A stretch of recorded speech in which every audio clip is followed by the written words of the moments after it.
Welcome to the Deep Dive. Today we're plunging into a truly fascinating document, Dim Mak PK.PDF by Dr. Zodiac. Now this isn't just another dry read. It tackles the legendary, almost mythical art of Dim Mak, that supposed death touch, but with a really unexpected twist. It links this to psychokinetic energies and even culminates in a performance where someone's pulse appears to stop. Right. We've got a wild mix of martial arts folklore and some genuinely surprising techniques laid out in these pages. And well, we're going to unpack what it all means. Absolutely. When you first shared this, the sheer contrast grabbed me immediately. You have this ancient martial art steeped in mystery and whispered tales placed right next to what seems to be a very contemporary performance art piece. And as you think about what we believe, how we perceive things, and the subtle power of suggestion, Totally. The document hits the ground running, claiming that Dim Mak is this ancient martial art capable of causing death with just a touch. And then, get this, it even floats the idea that Bruce Lee's death might have been due to Dim Mak. Wow, yeah, that's a big hook. Then it pivots and starts describing this modern performance, Dim Mak, PK Field, and PK Punch, which seems to make these legendary effects a reality. So right off the bat, we're confronted with a really compelling question. What's the reality here? What's pure legend? And how does this performance manage to seemingly pull off the impossible? Yeah. That's the core puzzle we're trying to solve, isn't it? This document wants us to entertain the notion of a lethal touch rooted in these ancient practices, maybe even powered by the mind, and then presents a modern show that appears to validate it. Our mission is, well, to dissect how it attempts to bridge that gap between the whispered legends and what we can actually observe. Okay, let's dive into the legend of Dim Mak itself. The source really paints a dramatic picture. It says that at its most basic, Dim Mak can cause things like dizziness and a noticeably faint pulse. But if a highly trained assassin gets their hands, or rather their fingertips on this, it can supposedly stop the heart entirely, or even cause it to, and I quote, explode, with death following in under a minute if it's not reversed. That's some serious stuff. Yeah. It really taps into this enduring human fascination with hidden, incredibly potent martial arts skills. Yeah. These legends often revolve around the idea of a deep understanding of the body's most vulnerable points and the ability to disrupt vital functions with the slightest contact. The very idea of a death touch is inherently captivating. And then the document takes a pretty wild turn, suggesting that Dim Mak might have been the cause of Bruce Lee's death. Ah, yes. It weaves this whole narrative about how the old guard of martial arts masters were supposedly enraged by Lee's decision to share their closely guarded secrets with the public, particularly with non-Asian students. It almost feels like we're stepping into a conspiracy thriller. It does introduce this element of clandestine activity and resentment within the martial arts world. The document proposes a motive, this intense disapproval of Lee's openness, and a feeling that sacred knowledge was being diluted. Right. By connecting Dim Mak to such a globally recognized figure, it immediately tries to add a layer of believability, even if it's based on speculation rather than concrete evidence. Right. And then we get this almost mythical character, the Zodiac Assassin, this shadowy Japanese figure, completely anonymous, except for that moniker. The document claims this individual developed a new form of Dim Mak, one that used psychokinetic energies, mind power, essentially, and their chi, to inflict death with nothing more than a gesture. It feels like something straight out of a martial arts fantasy film. This is where the narrative really ventures into the realm of the extraordinary. By bringing in psychokinetic energy, it moves beyond the traditional understanding of martial arts and enters the territory of the, paranormal. The Zodiac Assassin becomes this almost superhuman figure, capable of delivering death through sheer mental focus, channeled through a specific movement. And the climax of this legend, according to the document, is the supposed encounter between this Zodiac Assassin and Bruce Lee in a martial arts studio on July 20th, 1973.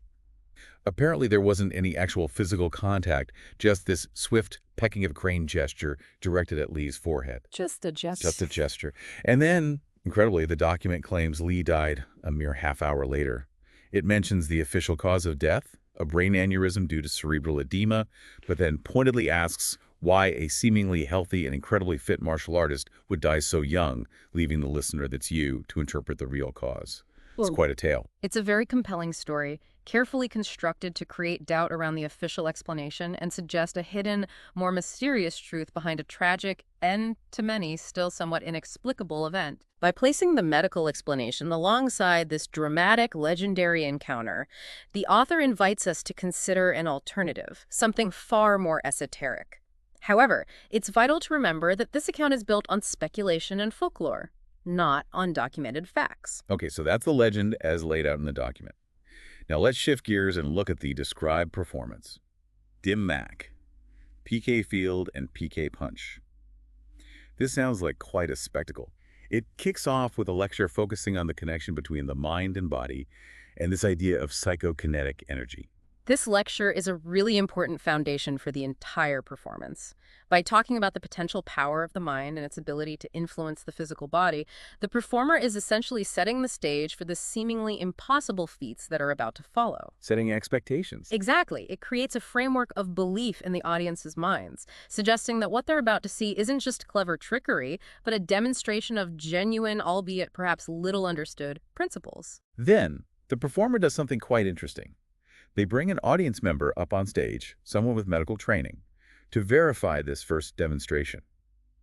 The performer apparently stops their own pulse by jabbing a pressure point on their neck. Ah, okay. And then, after a moment of concentration, the pulse returns.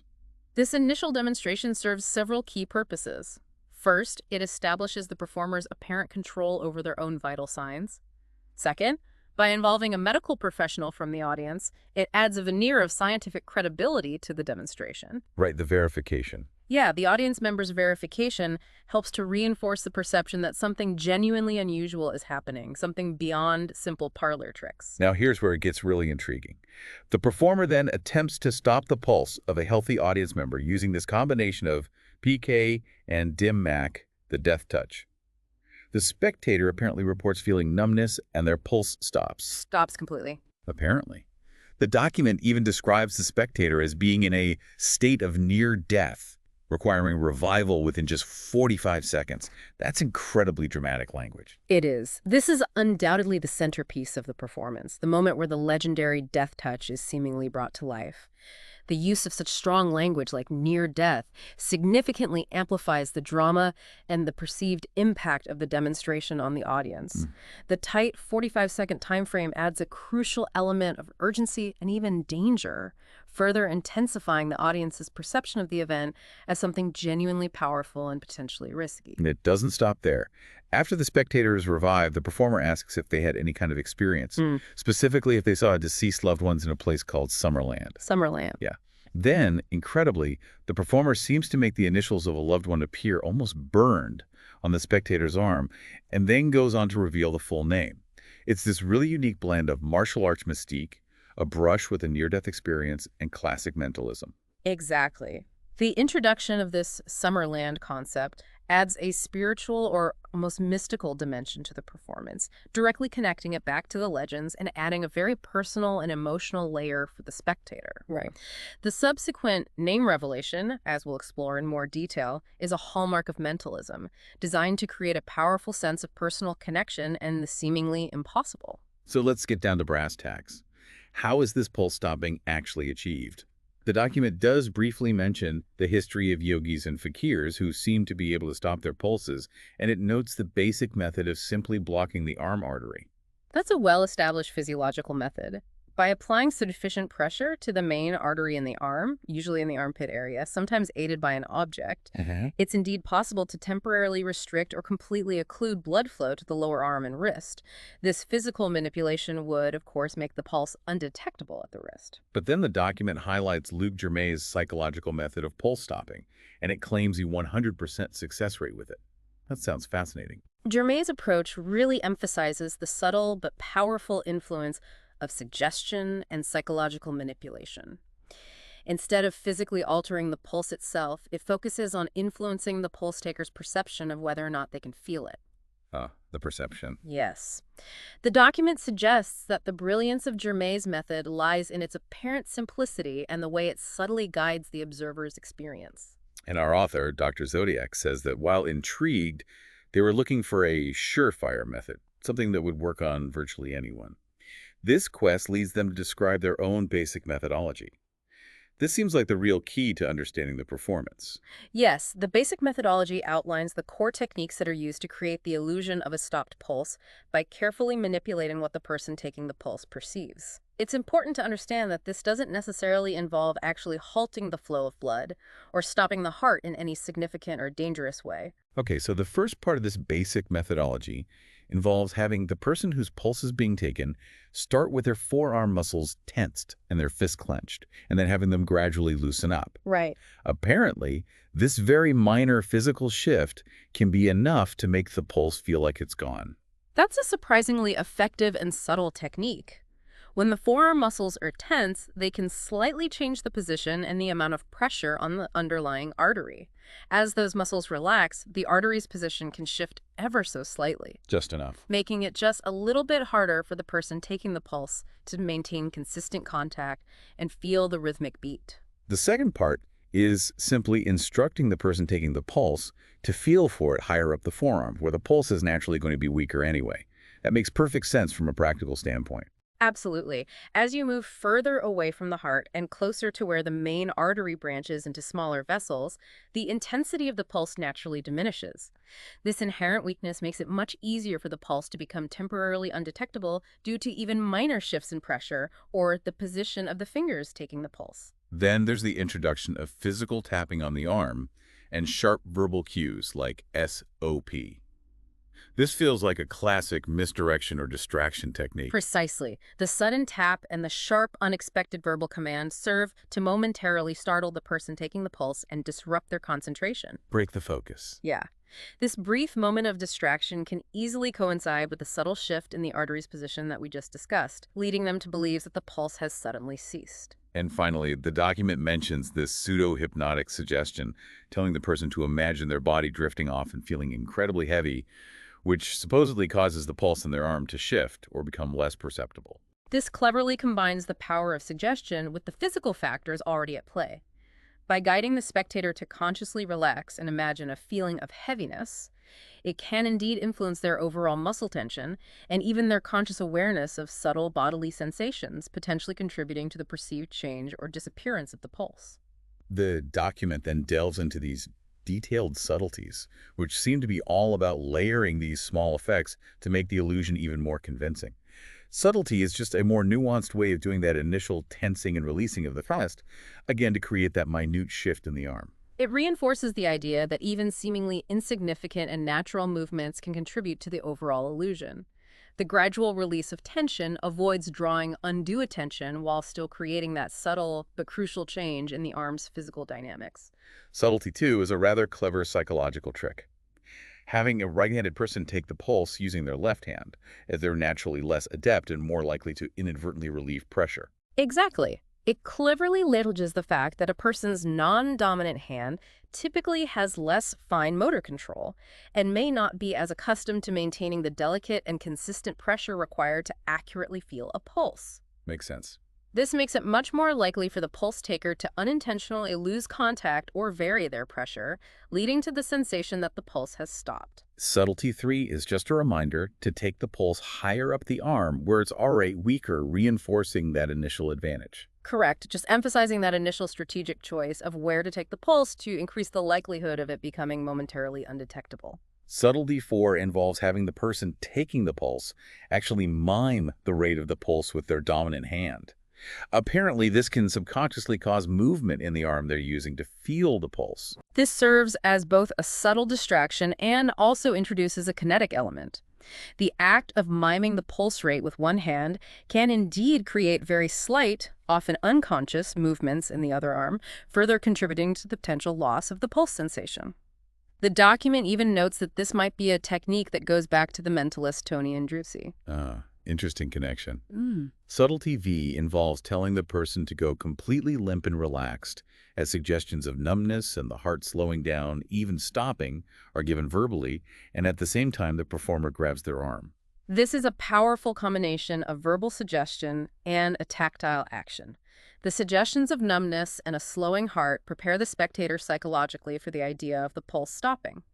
The physical act of grabbing the arm can create a slight jarring sensation or a momentary change in pressure, which can coincide with the point where the pulse taker is most likely to lose the feeling of the pulse. And subtlety 6 is a specific technique for stopping one's own pulse, slightly twisting the forearm. That seems like a much more direct physical manipulation. Yes. When you're demonstrating on yourself, a slight twist of the forearm can directly compress or shift the artery at the precise point where you are taking your own pulse, effectively making it undetectable to someone else who might be feeling for it. The document includes this almost tongue-in-cheek remark. Those who play along get rewarded. Those who don't are doomed to being stuck on stage with an angry audience staring at them. That really suggests that there's a significant element of social pressure and the desire to please involved here. Absolutely. The success of these techniques likely relies, at least in part, on the spectator's willingness to participate actively and their inherent desire to experience something extraordinary or, to not be seen as hindering the performance. They'll want to be that person. Exactly. Social dynamics and the subtle pressure to conform to the performer's narrative can indeed play a significant role in the overall effectiveness of the illusion. Okay. Let's move on to the name revelation part of the performance. The document very candidly calls this a linguistic deception that relies heavily on pre-show work or other covert methods of gathering information. The mentalism aspect. So the seemingly impossible feat of revealing the name of a deceased loved one isn't quite so miraculous after all. No, in the realm of mentalism, these kinds of incredibly personal revelations almost always rely on carefully employed techniques designed to gather information either before the performance even begins or during the performance itself, but in a way that is completely unnoticed by the audience. Right. The document explicitly identifies pre-show work as a primary and highly effective method. And this pre-show work involves the performer approaching a spectator before the show, engaging them in conversation, perhaps expressing condolences for any recent loss, and then subtly obtaining the name of a deceased loved one using various classic mentalism techniques. The document mentions things like a peek, where they secretly see something written down. Like Acidus Novus or Banachek's peak. A carbon impression, or a center tear. For anyone not familiar, these are all clever methods used in mentalism to secretly see information written down by the audience member, often without them realizing it. Exactly. These are well-established methods that allow the performer to discreetly acquire the specific name of a deceased loved one before the actual revelation takes place on stage during the performance. The spectator remains completely unaware that this personal information has already been obtained. The kneel writing method for revealing just the initials is quite a theatrical touch. It involves the performer lightly scratching the initials onto the spectator's skin while seemingly just rolling up their sleeve and then flexing their forearm to make the faint markings appear. It's a very visual and somewhat startling effect, especially in the context of a seemingly near-death experience and the evocation of deceased loved ones. Definitely adds drama. Yeah, the act of what appears to be causing initials to materialize on the skin adds significantly to the sense of mystery and the seemingly impossible nature of the event. The document also points out that the performer will often weave in elements of cold reading, those general statements that could apply to a wide range of people, along with suggestive language, to subtly guide the spectator's interpretation. Cold reading is an absolutely essential tool in the mentalist's arsenal. By making statements that are intentionally vague but can resonate with many people, the performer can often elicit more specific information from the spectator's reactions or create the powerful illusion of knowing personal details. Right, fishing for hits. The use of suggestive language further directs the spectator's thoughts and perceptions, making the eventual revelation of the name feel much more accurate and deeply personal. And for performers who might want to avoid pre-show interactions, the document mentions a less foolproof but still potentially effective non-pre-show method. Simply asking for the name of the loved one experienced in Summerland and then using the nail writing technique for the initials. It's a bit more reliant on the spectator's belief and suggestibility. This approach relies heavily on the spectator's belief that the performer couldn't possibly have known the name beforehand. While it's certainly less certain than the more controlled pre-show work, it can still be surprisingly impactful, particularly if the Summerland experience has felt very real and emotionally resonant for the individual. Finally, the document touches on the Dunninger ploy, as another way to potentially get the crucial name covertly, right as the spectator's coming up onto the stage. This involves asking for the information very quietly amidst the applause and general hubbub. The Dunninger ploy is a very clever and often effective use of misdirection. The natural background noise of applause and the general activity of someone coming onto the stage provide excellent cover for a quiet, seemingly casual question, Tiki. allowing the performer to potentially obtain the needed information without the rest of the audience or even the spectator themselves being aware of it. The document really emphasizes the crucial psychological aspect of this entire performance, stating that the real magic isn't in any supernatural ability, but in the spectator's subjective feeling of going limp and experiencing that sense of weightlessness or even an out-of-body sensation. This is a really important point. The performance isn't solely about the apparent stopping of a pulse or the seemingly impossible revelation of a name. A significant part of its impact comes from creating a deeply personal and subjective experience for the spectator, tapping to their emotions, their beliefs, and their physical sensations. The feeling of numbness and weightlessness, especially when coupled with the dramatic context, can be incredibly convincing and contribute immensely to the overall perceived power of the event. The inclusion of this Summerland concept and the guided visualization of deceased loved ones definitely amplifies this effect, transforming what could be just a series of tricks into something that feels much more like a genuine experience, as the document itself describes it. By intentionally incorporating these elements, the performance transcends mere illusion and attempts to create a more profound, emotionally resonant moment for the individual on stage. It strategically connects the physical sensations with deeply held emotional and even spiritual themes, making the entire experience far more memorable and impactful than just witnessing a pulse apparently stop. The author even provides some practical advice for dealing with audience members who might inadvertently make the pulse-stopping illusion more difficult, like those who grip too tightly when having their pulse taken. The difficult spectator. Yeah. They suggest using a clever linguistic deception, saying they don't want a false positive due to feeling their own pulse. It's a smart way to get them to relax their grip without arousing any suspicion.